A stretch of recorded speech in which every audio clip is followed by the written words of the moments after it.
दोस्तों, आशीर्वाद कथा चैनल में आपका स्वागत है। आज दशहरा है और दशहरा पर्व से जुड़ी कथा, जिस दिन श्री राम ने लंकापति रावण का सेना सहित वध कर दिया था, उसकी कथा मैं आपको सुनाती हूँ कि दशहरा का पर्व बुराई पर अच्छाई, असत्य पर सत्य, अधर्म पर धर्म की विजय का प्रतीक है। ये वही दिन है जब भगवान विष्णु के 7वें अवतार मर्यादा पुरुषोत्तम श्री राम ने अधर्म के प्रतीक महापापी राजा रावण का सेना सहित संहार किया था तथा इस विश्व में पुनः धर्म की स्थापना की थी। हम सभी आज तक उसी अधर्म पर धर्म की विजय के प्रतीक के रूप में दशहरे का पर्व हर वर्ष मनाते हैं। आज मैं आपको दशहरा पर्व की कथा सुनाती हूँ कि त्रेता युग में जब रावण जैसे पापी राजा का अत्याचार बहुत बढ़ गया था तथा उसके कारण धर्म का नाश होने लगा था, तब सभी देवता सहायता मांगने भगवान विष्णु के पास गए थे। यदि सृष्टि में धर्म की हानि होने लगती है तथा अधर्म जीतने लगता है, तब तक भगवान विष्णु जन्म लेते हैं व धर्म की पुनः स्थापना करते हैं। इसलिए भगवान विष्णु ने अयोध्या के राजा दशरथ के घर पुत्र के रूप में जन्म लिया, जिनका नाम श्री राम था। महर्षि वशिष्ठ ने उन्होंने शिक्षा ग्रहण की तथा उसके बाद पुनः अयोध्या आ गए। तब राजा दशरथ उनके राज्याभिषेक की तैयारी कर ही रहे थे कि श्री राम की सौतेली मां कैकेयी ने षड्यंत्र के तहत उन्हें 14 वर्ष का वनवास दिलवा दिया। यह सब कुछ योजना के तहत हो रहा था, क्योंकि यदि भगवान श्री राम को वनवास नहीं मिलता तो रावण जैसे पापी का अंत भी नहीं हो पाता। 14 वर्ष का वनवास भी आवश्यक था, क्योंकि रावण की राक्षसों की सेना इतने वर्षों में बहुत बड़ी हो गई थी तथा भयंकर राक्षस भारत की धरती पर हर जगह फैल चुके थे।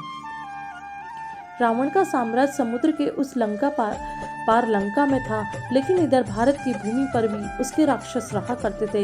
इसलिए 13 वर्षों तक श्री राम ने अपने छोटे भाई लक्ष्मण सहित एक एक करके इस ओर के सभी राक्षसों का वध कर दिया। वनवास के अंतिम वर्ष में भगवान की माया से ऐसी घटना घटी जिसने सीधा रावण को चुनौती डाली। रावण की बहन शूर्पणखा की नाक व एक कान लक्ष्मण के द्वारा काट दिए गए। यह बात जब रावण तक पहुंची तो वह उनसे सीधे युद्ध करने के बजाय धोखे से श्री राम की पत्नी सीता का हरण करके लंका ले आया। अब यह श्री राम को सीधी चुनौती थी। उन्होंने किष्किंधा के राजा बाली का वध करके उनके छोटे भाई सुग्रीव को वहां का राजा नियुक्त किया। अब सुग्रीव की सेना के साथ श्री राम ने लंका पर चढ़ाई शुरू कर दी। इसके लिए भारत की भूमि से लेकर लंका तक समुद्र पर 100 योजन लंबे सेतु का निर्माण किया गया, जो राम सेतु कहलाया। इस सेतु के राम द्वारा श्री राम सहित पूरी सेना लंका पहुंच गई। फिर भीषण युद्ध हुआ, जिसमें एक एक करके रावण के सभी पराक्रमी योद्धा, भाई, बंधु, पुत्र इत्यादि मारे गए।